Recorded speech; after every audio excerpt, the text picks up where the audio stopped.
पंजाब सरकार ने प्रदेश में बच्चों और महिलाओं के सर्वांगीण विकास के लिए नए आंगनबाड़ी केंद्र बनाने की पहल की। इस योजना के तहत पटियाला के कई क्षेत्रों में नए और आधुनिक आंगनबाड़ी केंद्र स्थापित किए जा रहे हैं। इसी कड़ी में कैबिनेट मंत्री डॉक्टर बलबीर सिंह ने गांव लचकानी में नए आंगनबाड़ी केंद्र का उद्घाटन किया। उन्होंने कहा कि पंजाब सरकार स्वास्थ्य और शिक्षा के क्षेत्र में बिना किसी भेदभाव के लोगों को अच्छी सुविधाएं उपलब्ध कराने के लिए बड़े कदम उठा रही है।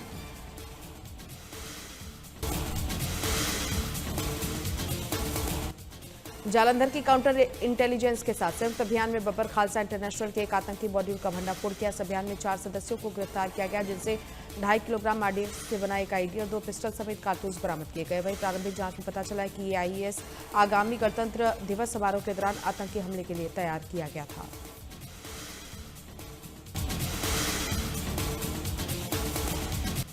मोगा में नगर पंचायत की ओर से एंटी एंक्रोचमेंट ड्राइव चलाते हुए अवैध रूप से बनाए गए एक मकान को गिरा दिया गया। ये कार्रवाई सुंदरनगर इलाके में लखविंदर सिंह के मकान पर की गई। मामले को लेकर एसएसपी मोगा ने बताया कि जिस व्यक्ति का मकान गिराया है वो पहले से ही एनडीपीएस एक्ट के मामले में जेल बंद है और उसके खिलाफ एनडीपीएस एक्ट के तहत 7 मामले दर्ज है। फिलहाल प्रशासन का कहना है कि आगे भी अवैध कब्जों के खिलाफ सख्त कार्रवाई जारी रहेगी।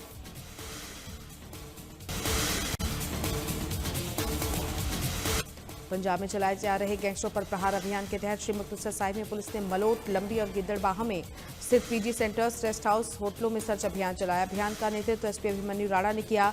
इस मौके पर उन्होंने बताया कि जिले में गैंगस्टरों पर कड़ी कार्रवाई करने के लिए सर्च ऑपरेशन, नाकेबंदी और सुरक्षा के पुख्ता इंतजाम किए गए।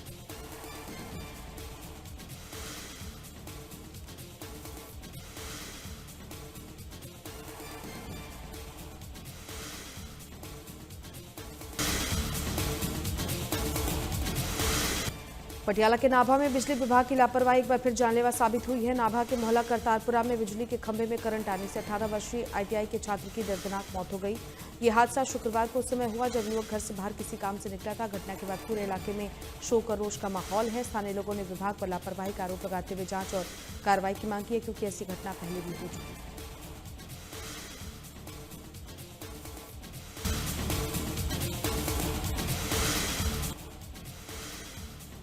लुधियाना के माचीवाड़ा स्थित श्री भैणी साहिब में श्री सदगुरु राम सिंह की 210वीं जयंती का राज्य स्तरीय समागम शुक्रवार से शुरू हो गया है। कार्यक्रम सदगुरु उदय सिंह की अगुवाई में किया जा रहा है। वहीं हरियाणा के मुख्यमंत्री नाथ सिंह सैनी सदगुरु राम सिंह जी की जयंती के अवसर पर श्री भैणी साहिब में नतमस्तक हुए। श्री भैणी साहिब में सुबह से कीर्तन चल रहा है और संगत देश विदेश से आकर नतमस्तक हो रही है।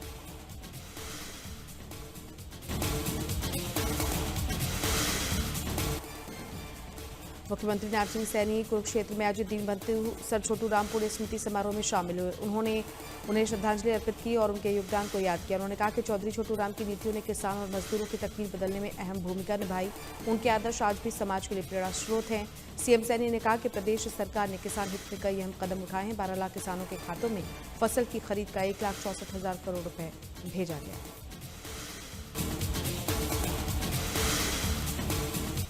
पंचकूला के सेक्टर 26 स्थित आईटीबीपी परिसर में आज विश्व रोजगार मेले का आयोजन किया जाएगा, जिसमें केंद्रीय मंत्री मनोहर लाल बतौर मुख्य अतिथि शामिल होंगे।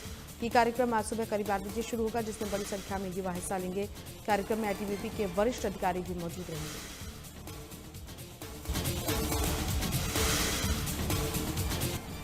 फरीदाबाद के सेक्टर 12 स्थित कोर्ट परिसर में सुरक्षा व्यवस्था की जांच के लिए मॉक ड्रिल का आयोजन किया गया। गणतंत्र दिवस के मद्देनजर आयोजित इस मॉक ड्रिल में कमांडो, बम स्क्वाड, डॉग स्क्वाड और क्विक रिस्पांस की टीमों ने भाग लिया।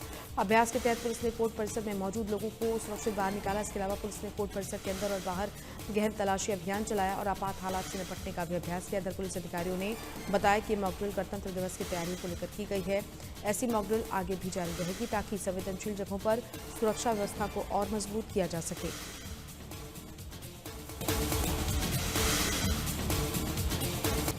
पूर्व केंद्रीय मंत्री चौधरी वीरेंद्र सिंह ने पंचकूला के जाट भवन में सद्भाव यात्रा को लेकर एक अहम बैठक की। बैठक में कालका, पंचकूला और नारायणगढ़ में प्रस्तावित सद्भाव यात्रा की तैयारियों पर चर्चा की गई। इस दौरान चौधरी वीरेंद्र सिंह ने कार्यकर्ताओं से यात्रा को सफल बनाने के लिए एकजुट होकर काम करने का आह्वान किया। साथ ही उन्होंने कहा कि सद्भाव यात्रा का उद्देश्य समाज में भाईचारे और आपसी सौहार्द को मजबूत करना है।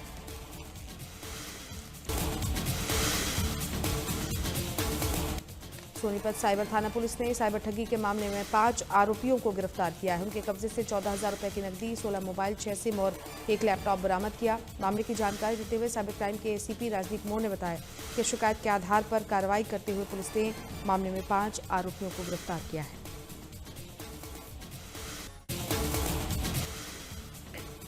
केंद्रीय गृह मंत्री अमित शाह आज उत्तर प्रदेश की राजधानी लखनऊ में रहेंगे। इस दौरान वो यूपी दिवस पर आयोजित समारोह में शामिल होंगे और जनसभा को संबोधित करेंगे। कार्यक्रम में राज्यपाल आनंदीबेन पटेल, मुख्यमंत्री योगी आदित्यनाथ और डिप्टी सीएम ब्रजेश पाठक भी मौजूद रहेंगे।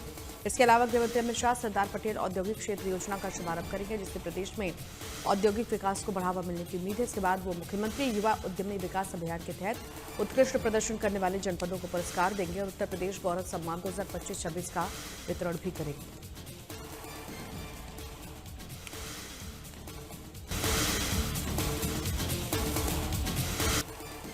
उत्तर प्रदेश के मुख्यमंत्री योगी आदित्यनाथ लखनऊ के मेदांता अस्पताल पहुंचे। इस दौरान सीएम योगी ने श्री राम जन्मभूमि तीर्थ क्षेत्र ट्रस्ट के अध्यक्ष श्री नृत्य गोपाल दास जी महाराज से मुलाकात कर शिष्टाचार भेंट की। इसके बाद मुख्यमंत्री ने गोपाल दास महाराज के स्वास्थ्य के विषय में डॉक्टर से जानकारी ली। साथ ही सीएम योगी ने उनके स्वस्थ होने की प्रार्थना की।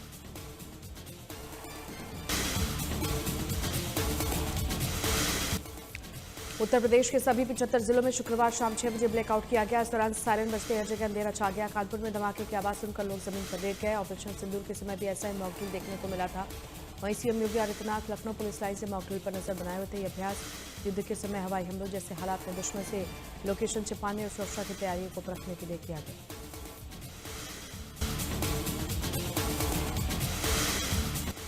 नोएडा के सेक्टर 150 में पानी से भरे गहरे गड्ढे में गिरकर इंजीनियर युवराज मेहता की मौत के मामले में उत्तर प्रदेश सरकार की स्पेशल इन्वेस्टिगेशन टीम की जांच चौथे दिन भी जारी है। इस मामले में आज एसआईटी अपनी रिपोर्ट वरिष्ठ अधिकारियों को सौंपेगी, जिसके बाद ये साफ हो जाएगा कि क्या जांच में बड़े अधिकारियों की भूमिका भी सामने आएगी और उन पर भी कार्रवाई होगी या फिर नहीं।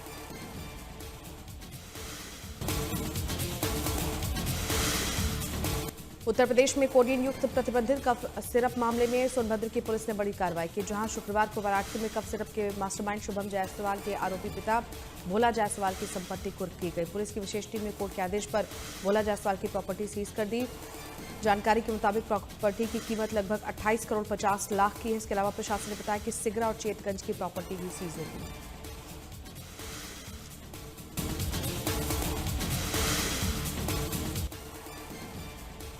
आगरा में सिविल डिफेंस विभाग के गणतंत्र दिवस की तैयारी को लेकर मॉक ड्रिल आयोजित की गई। इस दौरान सिविल डिफेंस विभाग ने लोगों को आपात स्थिति से निपटने के लिए प्रशिक्षण दिया। वहीं police, fire brigade, medical team और स्वयंसेवकों ने राहत और बचाव कार्यों का भी अभ्यास किया। इधर अधिकारियों ने बताया कि मॉक ड्रिल गणतंत्र दिवस समारोह के अलावा आगे भी आयोजित की जाएगी, ताकि आमजन हर स्थिति से निपटने के लिए जागरूक रहे।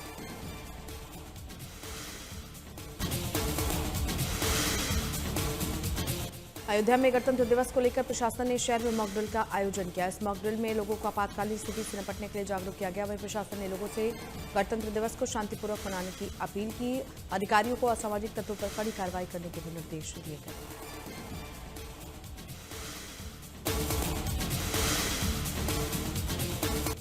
उत्तराखंड के मुख्यमंत्री पुष्कर सिंह धामी ने अपने आवास पर केंद्रीय मंत्री अजय टम्टा से शिष्टाचार भेंट की। इस दौरान दोनों नेताओं के बीच राज्य के सड़कों, राजमार्गों और इंफ्रास्ट्रक्चर के विकास से जुड़े हुए कई अहम मुद्दों को लेकर चर्चा हुई। वहीं पहाड़ी और सीमावर्ती क्षेत्रों में बेहतर कनेक्टिविटी सुनिश्चित करने को लेकर अहम सुझाव रखे गए। इसके अलावा सीएम धामी और केंद्रीय मंत्री ने प्रस्तावित सड़क परियोजनाओं की प्रगति की भी समीक्षा की।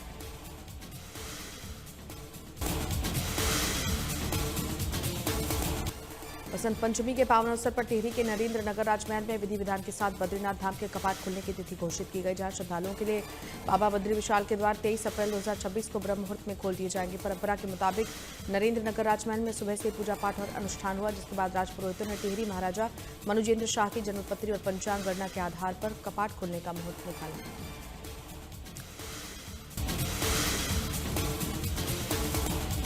कुमाऊं मंडल के धार्मिक स्थलों पर बढ़ती भीड़ को लेकर प्रशासन अलर्ट है। धार्मिक यात्राओं को सरल, सुखद और सुरक्षित बनाने के लिए एक बैठक का आयोजन किया गया है। बैठक में कुमाऊं मंडल के सभी जिलाधिकारी और एसएसपी के साथ वीडियो कॉन्फ्रेंसिंग के माध्यम से बैठक आयोजित की गई, जिसमें श्रद्धालु और पर्यटकों की बढ़ती संख्या को देखते हुए भीड़ और व्यवस्था प्रबंधन को और नियंत्रित बनाने के निर्देश दिए गए।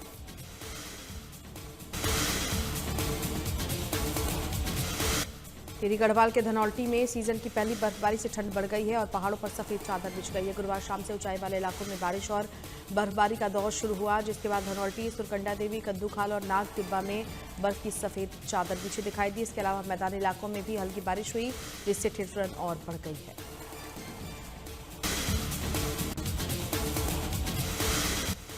प्रधानमंत्री नरेंद्र मोदी आज 18वें राष्ट्रीय रोजगार मेले के तहत कई सरकारी विभागों में चयनित युवाओं को नियुक्ति पत्र सौंपेंगे। पीएम के तय कार्यक्रम के मुताबिक सुबह 11 बजे वीडियो कॉन्फ्रेंसिंग के जरिए 61,000 से ज्यादा नियुक्ति पत्र वितरित होंगे। प्रधानमंत्री कार्यालय के मुताबिक रोजगार सृजन सरकार की सर्वोच्च प्राथमिकताओं में शामिल है।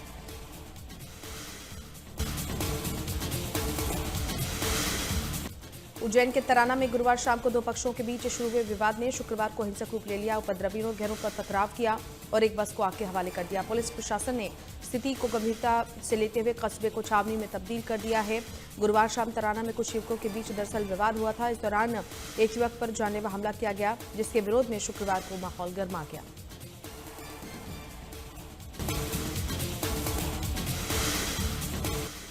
पूर्व केंद्रीय मंत्री और सांसद अनुराग ठाकुर ने धर्मशाला में युवा चेंज मेकर कार्यक्रम का आयोजन किया। इस मौके पर उन्होंने कहा कि राष्ट्र प्रथम की भावना से प्रेरित युवाओं को इस कार्यक्रम के माध्यम से राजनीति और सामाजिक बदलाव की प्रक्रिया से जोड़ा जाएगा। साथ ही अनुराग ठाकुर ने बताया कि युवा चेंज मेकर कार्यक्रम के लिए पंजीकरण 25 जनवरी से शुरू कर 23 मार्च तक चलेगा।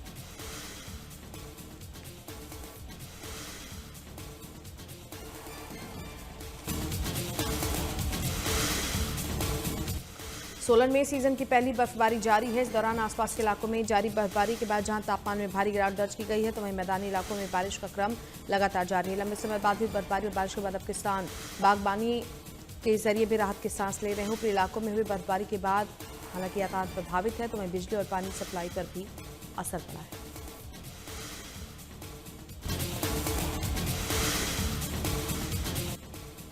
हिमाचल प्रदेश में मौसम ने अचानक करवट ली। शिमला मनाली में इस साल की पहली बर्फबारी हुई। वहीं कांगड़ा में बारिश के बाद तापमान में और गिरावट आई है। शिमला और मनाली में देर रात से तेज हवाओं के साथ बर्फबारी का दौर जारी है। हिमाचल प्रदेश में बर्फबारी और बारिश की वजह से कई क्षेत्रों में बिजली आपूर्ति भी बाधित हो रही है। बारिश और बर्फबारी की वजह से कई जिलों में शीतलहर ने लोगों की परेशानियों को बढ़ा दिया है।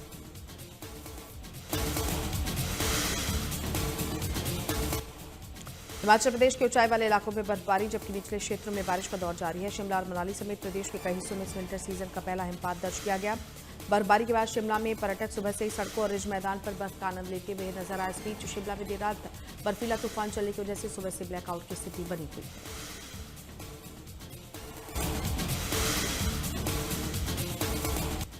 जम्मू कश्मीर के कठुआ में शुक्रवार शाम सुरक्षा बलों ने पाकिस्तान के आतंकी संगठन जैश ए मोहम्मद के आतंकी को मार गिराया। आईजीपी जम्मू ने आतंकी के मारे जाने की पुष्टि की है। बिलावर इलाके में अभी भी एनकाउंटर जारी है।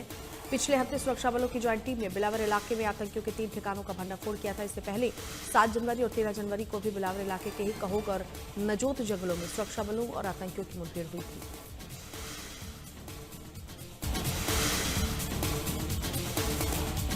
जम्मू कश्मीर के शोपियां जिले में भारी बर्फबारी का सिलसिला जारी है। बीते 24 घंटों में क्षेत्र में 2 फीट से अधिक बर्फ जमा हो चुकी है, जिससे जनजीवन पूरी तरह अस्त व्यस्त हो गया है। ऊंचाई वाले इलाकों में हालात और भी गंभीर बने हुए हैं।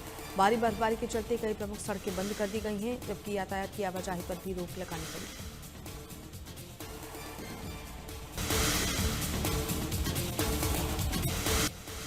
भारत न्यूजीलैंड के बीच खेली जा रही 5 मैचों की T20 सीरीज के दूसरे मुकाबले में भारतीय टीम ने न्यूजीलैंड को 7 विकेट से हरा दिया। इस मैच में न्यूजीलैंड की टीम ने पहले बल्लेबाजी करते हुए 20 ओवर में 208 रन बनाए। लक्ष्य का पीछा करने उतरी भारतीय टीम की ओर से कप्तान सूर्य कुमार यादव और युवा बल्लेबाज ईशान किशन ने शानदार अर्धशतक लगाया। कप्तान सूर्य कुमार यादव ने 37 गेंदों पर 82 रन बनाए, जबकि ईशान किशन ने 32 गेंदों पर 76 रनों की दमदार पारी खेली। बता दें, जीत के साथ ही टीम इंडिया ने सीरीज में 2-0 से बढ़त बना ली है। टीम की नजर सीरीज पर 3-0 से कब्जा करने की।